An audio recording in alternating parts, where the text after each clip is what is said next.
Pemerintah Indonesia kembali mendatangkan 14 juta dosis bahan baku vaksin Sinovac asal Cina. Tambahan vaksin guna mempercepat program vaksinasi di Indonesia dengan target 181,5 juta rakyat Indonesia. Bahan baku akan diproses selama 1 bulan di Bio Farma agar siap dipakai pada Agustus mendatang. Pemerintah menjelaskan pada Agustus nanti akan masuk vaksin produk Amerika yaitu Pfizer, sehingga jumlah vaksin yang masuk pada semester kedua akan semakin banyak.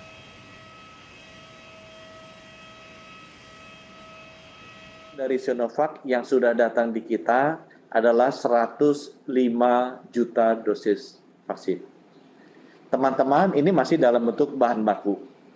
Artinya perlu proses sekitar 1 bulan di Bio Farma untuk menjadi vaksin jadi yang siap dipakai.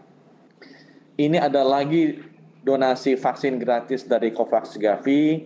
Kita juga bulan ini akan masuk dari AstraZeneca. Bulan Agustus nanti akan masuk dari Pfizer, sehingga jumlah vaksin yang masuk di semester kedua tahun ini akan menjadi semakin banyak.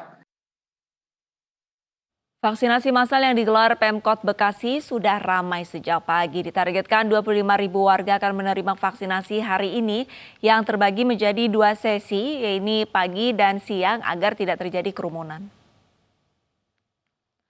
Sejak pukul 6 pagi, antrean vaksinasi massal yang digelar Pemkot Bekasi di Stadion Patriot Candrabaga telah terlihat. Ditargetkan 25.000 warga akan menerima vaksinasi pada hari ini, terbagi menjadi 2 sesi, yakni pagi dan siang agar menghindari kerumunan.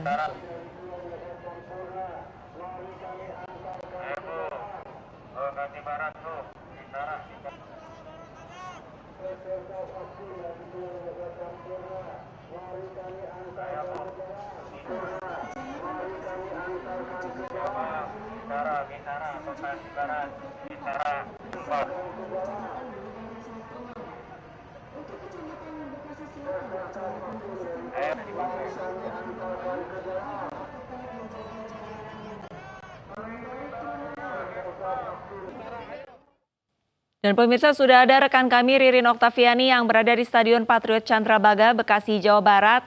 Selamat pagi Ririn, apakah warga yang mengantre di Stadion Patriot Candrabaga ini yang sudah benar-benar terdaftar sebelumnya? Dan juga gede antusias warga untuk mengikuti vaksinasi massal yang digelar oleh Pemkot Bekasi di Stasiun Patriot Candrabaga ini sudah terlihat sejak pagi hari tadi, di mana warga beramai-ramai mendatangi Stadion Patriot Candrabaga. Ditargetkan ada 25 warga yang akan menerima vaksinasi hari ini yang terdiri dari 12 kecamatan di Kota Bekasi. Karena target yang mencapai 25.000, pihak penyelenggara membaginya menjadi 2 sesi, yakni sesi pertama pada pagi hari, yakni dimulai pada pukul 7 hingga pukul 11, diperuntukkan bagi Kecamatan Bekasi Utara, Bekasi Barat, Medan Satria, Jati Asih, Mustika Jaya, dan juga Bantar Gebang. Sementara untuk sesi kedua akan dimulai pada pukul 1 hingga pukul 3 sore nanti, yakni untuk Kecamatan Jati Asih, Mustika Jaya, dan juga Bantar Gebang, Pondok Gede, Pondok Melati, dan juga Jati Sampurna. Sebelumnya, warga yang mengikuti vaksinasi massal hari ini telah mendaftarkan terlebih dahulu di kelurahan masing-masing dan juga puskesmas, kemudian mendapatkan informasi jam yang telah diperuntukkan bagi peserta itu untuk dapat mendatangi Stadion Patriot Candrabaga ini. Sesampainya di sini, nantinya pihak penyelenggara akan membaginya berdasarkan kecamatan masing-masing sehingga tidak tercampur dan juga terjadi penumpukan peserta, di mana setelah sampai kemudian akan melakukan registrasi ulang dan juga screening, kemudian akan mendapatkan vaksinasi.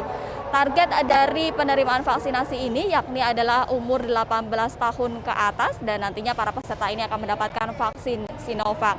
Para penyelenggara terus menghimbau kepada peserta vaksinasi untuk selalu menjaga jarak aman dan juga mengenakan masker dan agar tidak menimbulkan kerumunan dan juga penyebaran COVID-19. Arlista dan juga Gede. Baik, terima kasih banyak Ririn atas laporannya langsung dari Bekasi, Jawa Barat. Selamat bertugas kembali. Pemirsa, kita ke informasi selanjutnya. Pendampingan tenaga profesional dalam menyelesaikan permasalahan hukum semakin penting. Hadirnya kantor-kantor pengacara di tanah air menjadi salah satu tolak ukur kesadaran masyarakat terhadap upaya penegakan hukum.